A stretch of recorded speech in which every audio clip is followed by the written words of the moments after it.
Otîzm ew nexweşînekek û giştî di dema zarokantiyê de derdkeve holê û di tevahiya jiyana mirovan de berdewam dike. Ev kesên xwediyê vê nexweşînê pêdivî bi perwerdeyeke taybet hene. Di hin kesên ku bi vê nexweşînê ketine de pirsgirêkên jîrayî peyda dibe ku li gor hevsalên xwe ji aliyê hişmendî vel paş dimînin. Lê hin zarokên otîstîk jî hene ku bereva jî vê rewşê ew xwedî aqilekî pêşketîne û gelekî zîrekin. Fatih jî yek ji wan kesên taybet e. Ji bilî vê nexweşîna wî ew kesekî gelekî behremend e. Bi taybetî dişêkirina wêne û qatkirina kaxezan de ew gelekî jîr e. Ew bi eslê xwe ji Rehayê ne û Kurd in. Lê li Stenbolê dijîn. Fatih çêkirina peyker û fîgürên kaxiz tê nasîn. Bi saya vê behremendiya xwe ya taybet, Fatih di demeke kin de hatiye nasîn û bi alîkariya kes û nasên xwe vê hunera xwe pêk aniye. Lê gelo Fatih kî ye û hunera xwe çawa pêk dîne, wêrin em guh bidin wî. Benim adım Fatih Topkan. Navê min Fatih Topkan e. Ez diçim rehabilitasyonê.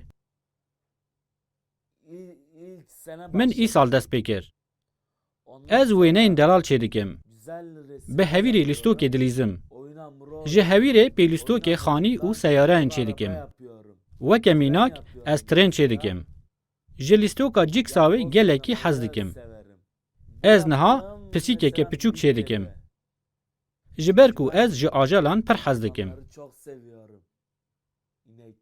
Çêlek, mî, bizin, ker û hesp. Weke mînak conega, ga, hêstir û hêştir. Öküz, katır, deve.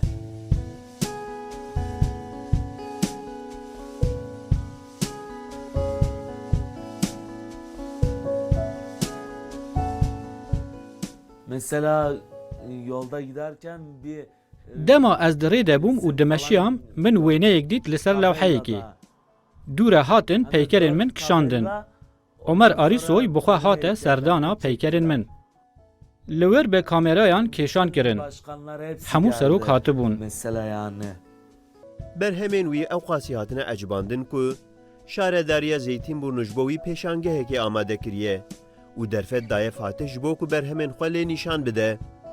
Ew li xweşa Fatih jî çûye û ji bo pêşangehekê nû ji vê gavê de dest bi xebata xwe kiriye. Di vê pêvajoyê de diya wî alîkariyeke gelekî girîng daye wî.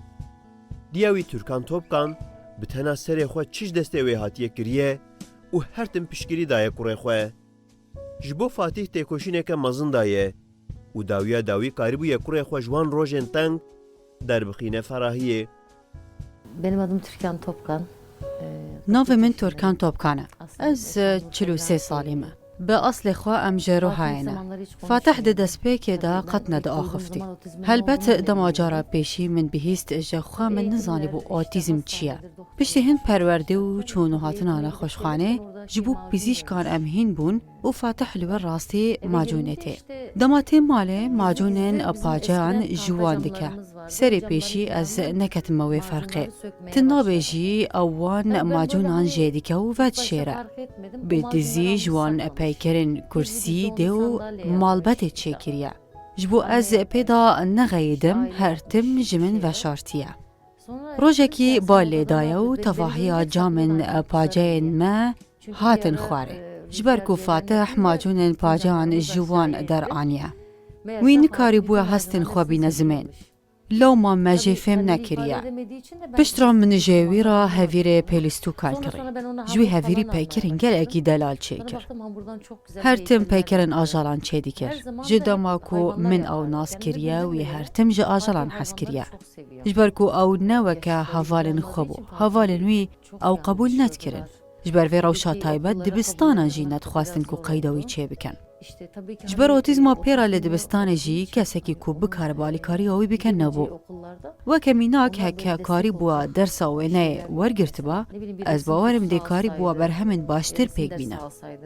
Ez bi xwe nikarim tiştên ku bixwaze bikirim, ji quweta min naye. Her çi qasî bixwaze nikarim bikirim. Xwezî min bikar biya bixabitiya me û lê wê gavê jî Fatih bi tenê dîmîne û destê min jî jê nabe. Fatih'i de yalnız bırakamıyorum.